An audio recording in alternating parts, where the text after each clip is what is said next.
Former U.S. Vice President Mike Pence appeared before a grand jury probing former President Donald Trump's role in efforts to overturn the 2020 election. About American justice.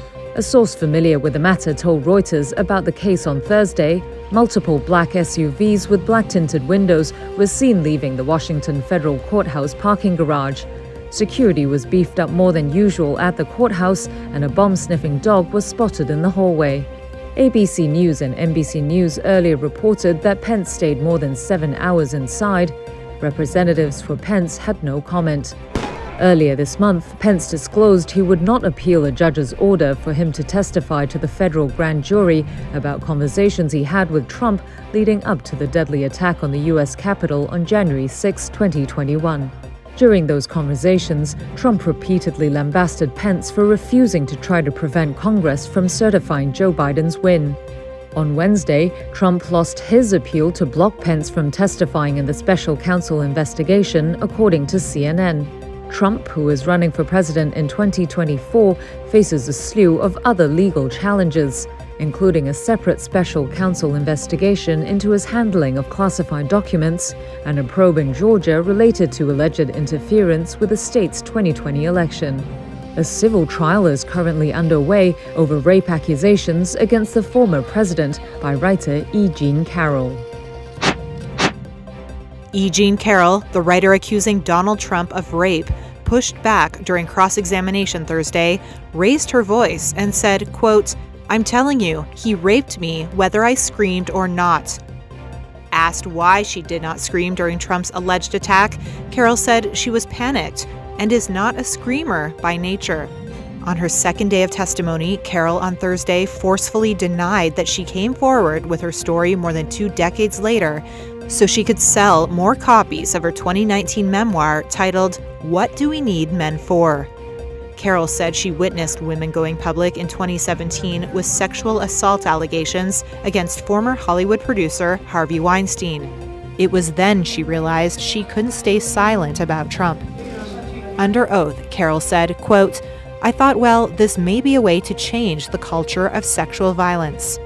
Trump's lawyers are trying to undermine Carroll's credibility after she testified in graphic detail on Wednesday that Trump raped her in a Manhattan department store dressing room in late 1995 or early 1996.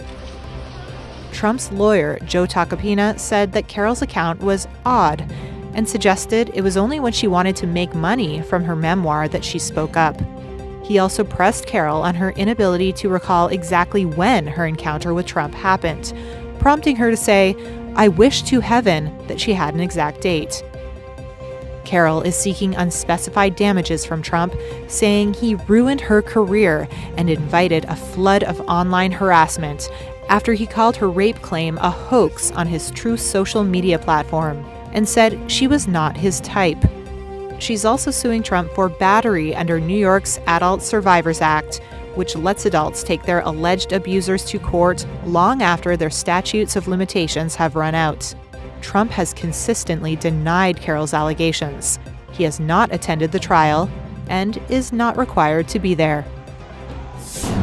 The U.S. economy grew at a much slower pace in the first quarter than predicted. A government report out Thursday showed gross domestic product rose 1.1% in the first 3 months of the year, when economists anticipated a gain of 2%. The economy grew 2.6% in the fourth quarter. An acceleration in consumer spending was offset by businesses cutting back on inventory investment in anticipation of weaker demand this year amid higher borrowing costs, while business spending on equipment contracted for a second straight quarter. Credit conditions have tightened following recent financial market turmoil, which, together with the Federal Reserve's fastest rate hiking cycle since the 1980s, have raised the risks of a recession in the second half of the year. The Federal Reserve is on track to increase interest rates by another quarter point next week, which is expected to be the last hike in the current cycle. Economic activity surged in January, which economists attributed to unseasonably mild weather and difficulties adjusting the data for seasonal fluctuations.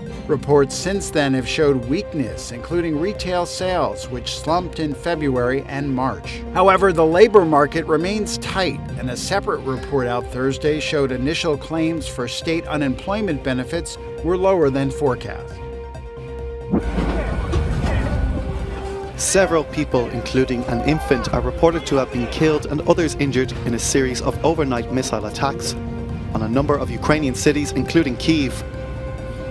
These were the scenes in Uman after an apartment building was hit in the suspected Russian strikes.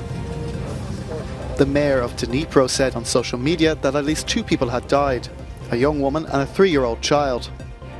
An air defense commander in Kyiv was quoted as saying that no civilian casualties or damage to residential buildings or infrastructure had been reported, but a power line was said to have been brought down and a road damaged. A city official also said 11 cruise missiles had been shot down in the skies over the capital. Russia has intensified its air attacks on Ukraine in recent days, as Ukrainian forces prepare to mount an anticipated counter-offensive.